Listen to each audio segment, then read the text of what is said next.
नमस्कार मंडळी. व्यवसाय म्हणलं की अनेक चढ उतार आले, अनेक अडीअडचणी आल्या आणि याच अस्थिर व्यवसायाला स्थिर बनवण्याचे काम MEA नेहमी करत आलेले आहे. MEA ने यावर्षी एक असा बिझनेस एक्सपो आयोजित केलाय जो मराठा उद्योजकांना जागतिक स्तरावर घेऊन जाईल. अर्थातच MEA इंटरनॅशनल बिझनेस एक्सपो 2026. आणि याच जागतिक प्रवासाचे आपले अभिमानास्पद भाग म्हणजे आज आपल्यासोबत उपस्थित आहे इंद्रायणी पैठणी सिल्क आणि सारीजचे फाउंडर आणि को फाउंडर श्रीमती अर्चना तुपे मॅम आणि श्रीमती ऋतुजा तुपे ढमे मॅम. नमस्कार मॅम. नमस्कार. तर तुम्ही मायलेकींनी या बिझनेसची सुरुवात कशी केली? ही सुरुवात झाली माझ्या BSW माझं bachelor of social work complete झाल्यानंतर.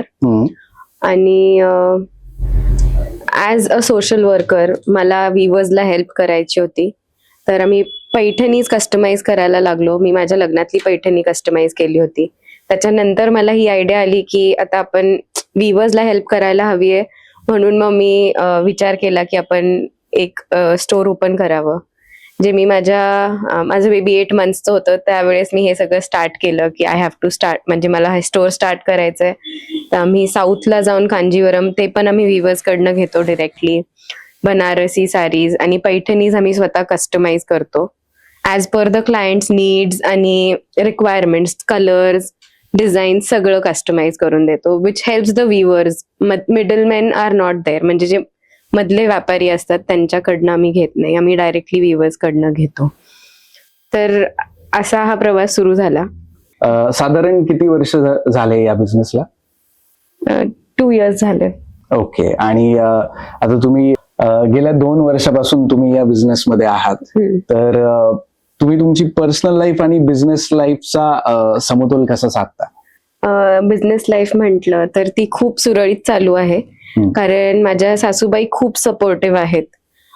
मला त्या बोलल्या की घरात बसून देर इज नो पॉइंट, तुम्ही आता एंटरप्रेनर्स आहेत, you are the upcoming world, म्हणजे you are going to take forward. तर मग घरात तू काही लक्ष द्यायची गरज नाही, I will take care of everything. तर मी फक्त माझा बिझनेस आणि माझ्या मुलाचं सगळं बघते, बाकी त्यांचा सगळा फुल सपोर्ट असतो. सो म्हणजे फक्त तुम्हाला आईकडूनच सपोर्ट नाहीये, तर तुमच्या सासूबाईंकडनं सुद्धा तितकाच सपोर्ट आहे. आता मला अर्चना मॅमला विचारायला आवडेल की सारीजचे खूप दुकानं आहेत, खूप बिझनेसेस आहेत, खूप ब्रँड्स आहेत, पण आपला जो पर्टिक्युलर ब्रँड आहे तो इतरांपेक्षा कसा वेगळा ठरतो? मगाशी सांगितल्याप्रमाणे ऋतुजा सोशल वर्कर आहे आणि तिने विवर कडनंच साड्या घ्यायच्यात असं ठरवलेलं आहे. त्याच्यामुळे आम्ही सगळ्या साड्या विवर्स कडनंच शक्यतो घेतो आणि आपल्याकडे कॉम्पिटेटिव्ह प्राइस मध्ये वेगवेगळ्या व्हरायटीच्या साड्या आहेत, त्या आपण व्यवस्थितरित्या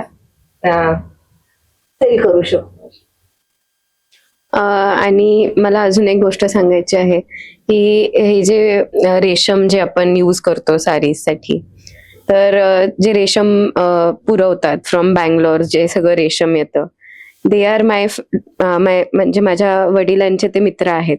तर त्यांच्या थ्रू आम्ही साऊथचे जे व्ह्युअर्स आहेत त्यांच्यापर्यंत पोहोचलो आहे, कारण साऊथच्या व्ह्युअर्सला एवढी आपली भाषा कळत नाही, हिंदीही कळत नाही. तर त्यांच्या हेल्पमुळे आणि माझ्या वडिलांना खूप नॉलेज आहे सिल्क बद्दल आणि हँडलूम मध्ये, तर ते पण माझे खूप मोठा, त्यांचा पण खूप जास्त सपोर्ट आहे ह्याच्यामध्ये. तर तुम्ही दोघीही विमेन एम्पॉवरमेंटच्या खूप चांगल्या उदाहरण आहात. तर आपल्या ज्या इतर उद्योजिका आहेत, ज्या भावी उद्योजिका आपण म्हणू, विमेन एंटरप्रेन्योर्स, तर त्यांना काय सल्ला द्याल? त्यांना मी एकच सांगेल की आता टाइम आहे की तुम्ही बाहेर पडा आणि ह्याच म्हणजे get involved in new businesses. फक्त हेच नाही, जे तुमची आवड असेल त्याच्यात तुम्ही करू शकता. आणि आपल्याला एकच काम नाहीये फक्त, you should come out of the house and do something for your self. So MEA सोबत तुमचा किती वर्षापासून संबंध आहे आणि MEAच्या काय अशा इम्प्रेसिव्ह क्वालिटीज तुम्हाला वाटतात? MEA बरोबर तर माझा संबंध आहे, मला खूप वर्षांपासून माहिती आहे अबाउट MEA. तर आज मला ही संधी मिळाली आहे की मी त्यात पार्ट घेऊ. आणि MEAचं मला हेच सांगायचं आहे की हे मराठा लोकांसाठी खूप मोठं प्लॅटफॉर्म आहे इंटरनॅशनल लेवलवरती रेकग्निशन मिळणार आहे आपल्याला. आणि जसं आपल्याला माहिती आहे, ह्या व्यवसायांमध्ये आपले लोक खूप कमी आहेत आणि आता खूप लोक ह्याच्यामध्ये इंटरेस्ट घ्यायला लागलेत आपल्या मराठ्यांमध्ये. तर I think this is a very good platform and we can reach thousands of people through this platform. तर MEA international business expo through तुम्ही इतर उद्योजकांना काय आवाहन कराल? मी अगोदर हाऊसवाईफ होते आणि आता व्यवसायात आहे. तर मला असं वाटतंय की बाकीच्या स्त्रियांनी सुद्धा व्यवसायामध्ये यावं आणि योग्य संधीचा उपयोग करून घ्यावा. नक्कीच आई म्हणते ते बरोबर आहे. सगळ्या महिलांनी ह्याचा लाभ घ्यावा आणि आम्हीही MEA इंटरनॅशनल बिझनेस एक्सपो 2026 मध्ये भाग घेतला आहे आणि आमचा स्टॉल नंबर आहे D108 Indrayani Paithani and silk saris. So do visit us. नमस्कार.